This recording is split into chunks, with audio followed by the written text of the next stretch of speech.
On Friendship and Chosen Family, written and read by Elizabeth Enix. I've been trying to write about friendship and chosen family for months, but nothing I compose feels good enough to publish. I'll write an essay, polish it, think on it, revisit it, and then end up trashing it.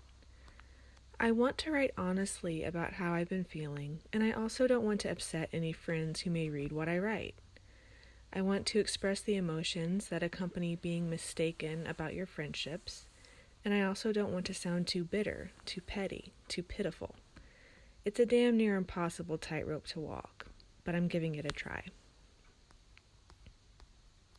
Having strong family ties is a blessing. My parents have almost always been there for me when I've really needed them to be, and I'll always be grateful for them. But they probably wouldn't associate with me if we weren't blood. I'm queer, I'm agnostic, and if I had to choose a political label, I'd choose Democratic Socialist. These are not identities my parents agree with or fully support.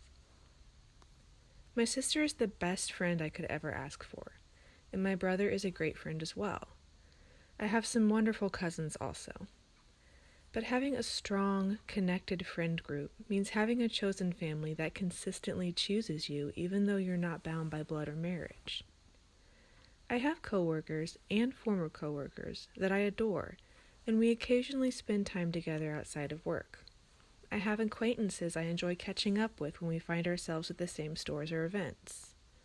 I have solid friends who are quite busy, but who I do feel loved by. I have long-distance friends who I don't hear from often, but who I'm always happy to hear from.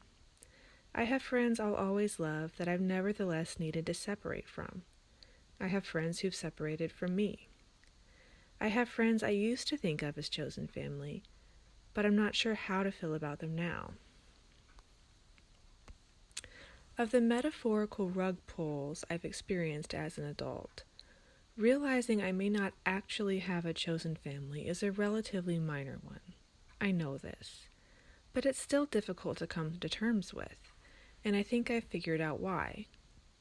Forming a chosen family seems to be especially important for queer people, and perhaps especially for queers whose parents think they're going to hell.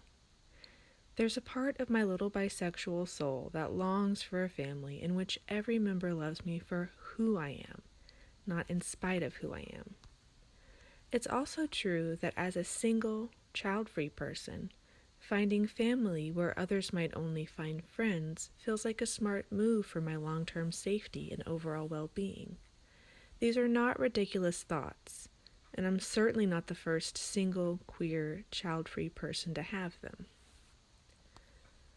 I love my life most of the time. I love my little cabin in the woods, I love my cats, and I'm thankful for the numerous other aspects of my life that I have to be thankful for.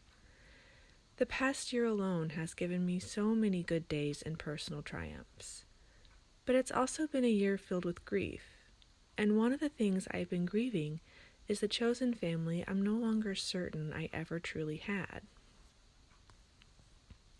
In Friends: The Reunion, one of the show's creators explained the premise of the iconic series as such.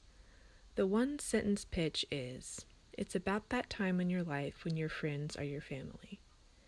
I don't know if I've ever had that time in my life, and I don't know if I ever will, and maybe that's okay. Life has taught me that people need each other. I might be dead if not for the kindness of good neighbors. But life has also taught me that the only person I can rely on to always have my back is me. I learned this lesson in my 20s, and I guess I'm learning it again in my 30s. I can only hope by the time I reach my 40s, should I be so fortunate, that I won't have to be taught this lesson once more.